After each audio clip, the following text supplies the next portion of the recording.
Hey there, people of the grid. I'm on my way home. My business trip to Edmonton is done. I just dropped the car off. It's charging up, and I'm waiting for my pizza to be done at Boston Pizza. So I thought I would take the one wheel out for a spin and enjoy some of this early evening weather out here. Actually looks like it's going to rain soon, so it's probably good I'm getting out. I'm going to head back towards the pizza shop, get my pizza, and hit the road.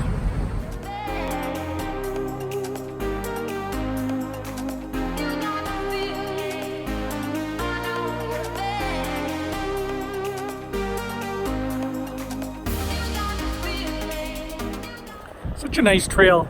You know, I was thinking I normally would never even get out on these trails if it wasn't for having the one wheel, because I don't live in this town. There's no reason for me to walk around the area. But while I'm waiting for my lunch to be made, I have the one wheel. I can get out a little further than the parking lot of the pizza shop, which is pretty nice. Like 15-20 minutes, I go out, have a nice ride, get some fresh air, some scenery.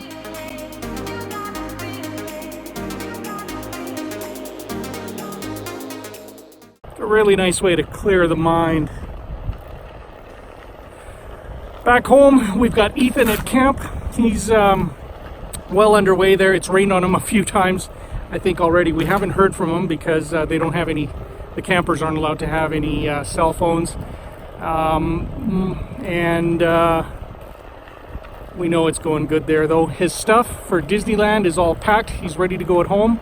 So this is going to be interesting, because not only does he got to get himself from the camp to the house and cleaned up and, you know, pack up all of his stuff, which is mostly ready, but he's got to take his electronics and stuff and cabling. He's got to get all that together and get to the airport. So this is step one in being a big boy. Oh, the other thing is these glasses, I have new ones. They're I just got to notice that they're in. These are prescription glasses. I've loved them. I've worn them for, I think it's over 4.5 years now. Went in, got my eyes tested, prescription changed.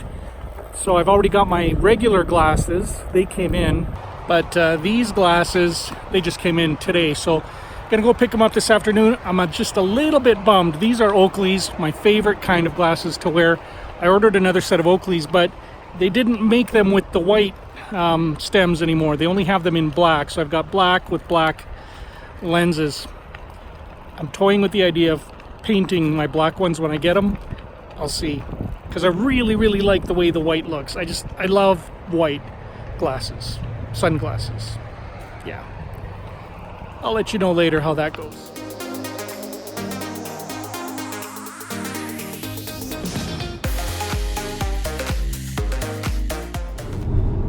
Well, I'm getting close to home. I'm still about what is it saying here?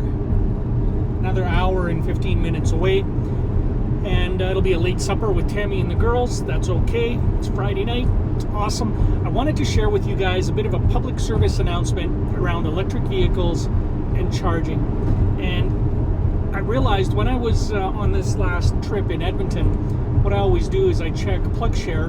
PlugShare is an app that we use. It runs on Android and on Apple, and it helps you find charge points for electric vehicles of all types.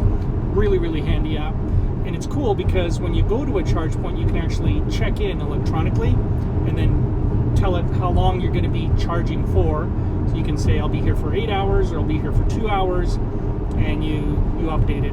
And that way anybody else that's coming to that site can use the same app and say, oh, I see Mike's car is there, and it's going to be there for another 3 hours. So they can kind of plan around that, look for a different charging site if they really need one. And when I looked at the hotel where I stay at in Edmonton, they have 3 chargers. They have one Tesla destination charger, so it's meant for charging Teslas. And then they have 2 Sun Country chargers that can charge any type of EV, including Teslas. So thank you, Sun Country. Thank you, Marriott/Sheraton. It's Marriott. But when I looked at the app, for the last 2 weeks, I think about 3 times, all 3 chargers were occupied, which is really good. There was a time, there still is, right, when people who drive gas cars look at EV chargers and there's nobody charging, they're like, oh, look at that, nobody even uses those things. The reality is, and the reason we never said anything in the early days, was we were using them. We knew they were handy, and we knew a time would come where we would definitely want more, because more EVs would be on the road and more people would be using them. We're getting pretty close to that point now where it would be nice to have more charging points.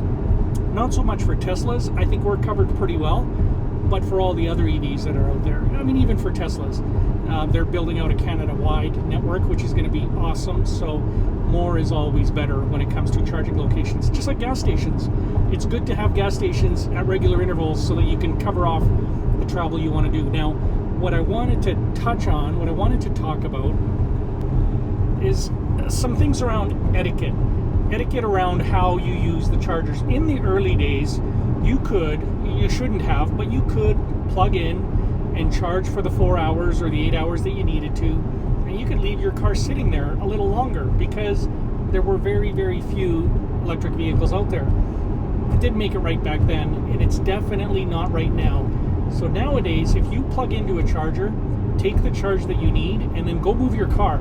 That includes if it's in the middle of the night. So if you're charging in the middle of the night, go and move your car, or wait until the morning to charge. Now, what some people do, which is awesome, and that's why, apps are really nice, is they'll actually say, look, my car is charging and I can unplug at any time. So if you need the charger, just call me or send me a direct message and I'll go move my car. I do that by leaving a little card on my dash with my phone number. And if I know that I'm good, but I just want to top up just to be safe, but I could move if somebody needed it more or they're in a bigger hurry, I'll leave a number and saying, call me, I'll be there in 2 minutes and I can move my car and then you can charge. That is a really nice way to do things. Now, the other reason I bring this up is every once in a while, people with gas cars will park at an EV charging spot. Some of them don't really figure that EVs are coming to use the spot. They figure nobody's using it anyway.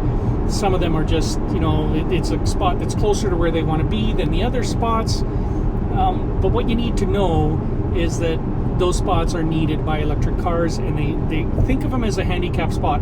I'm actually hoping that legislation comes that basically makes those spots only for EV vehicles, kind of like the HOV lanes, only for 2 or more people. If you don't have 2 or more people, no HOV lane for you. Same thing with electric parking spots.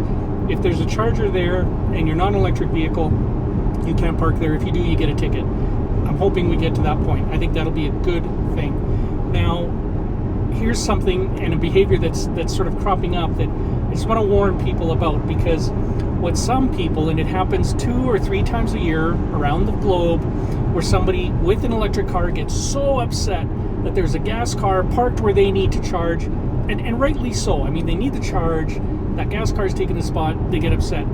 But they take it a little too far. They start thinking vigilante justice. They start thinking, I should do this. I should let the air out of their tires. I should leave them a big nasty note calling them names.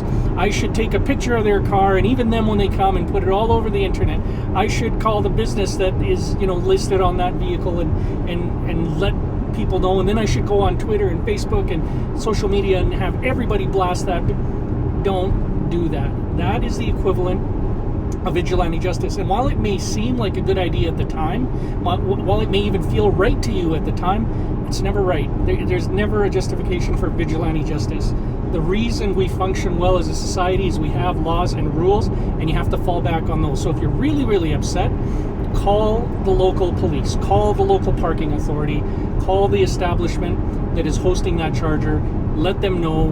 I mean, in reality, you might have to wait. Worst case scenario. Best case scenario, it's a no parking spot and the vehicle gets ticketed, maybe it gets towed, and then you get the charge. But don't go out and touch other people's vehicles. It's a recipe for disaster. In fact, it's probably a recipe for getting thumped in the head. It's like people get really upset. I mean, imagine if somebody touched your vehicle or started. Nobody needs that. Nobody wants that. If you want to make a world a better place, do the right thing. Let the establishment know. Call the authorities and deal with it that way. That's the right way to deal with it. We do that enough times, behaviors will change. It's kind of like, I just saw a guy get pulled over. He smoked me. He was driving a minivan with a bunch of bikes on the back. He's weaving in and out of traffic, flying down the highway. You know what? I just let him go. What am I going to do? Chase him down and wag my finger at him? I let him go, and then 15 minutes later, I see he's getting a ticket from a police officer.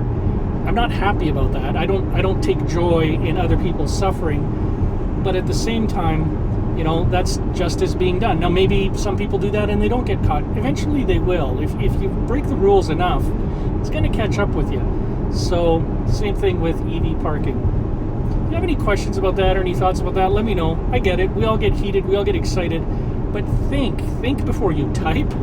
Think before you take a picture. Think before you say something. And certainly think before you touch anybody else's property.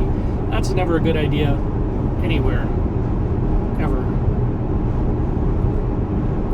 If you think of an example where it is a good idea, then let me know. Okay, enough PSA, public service announcement, over. Back to the road.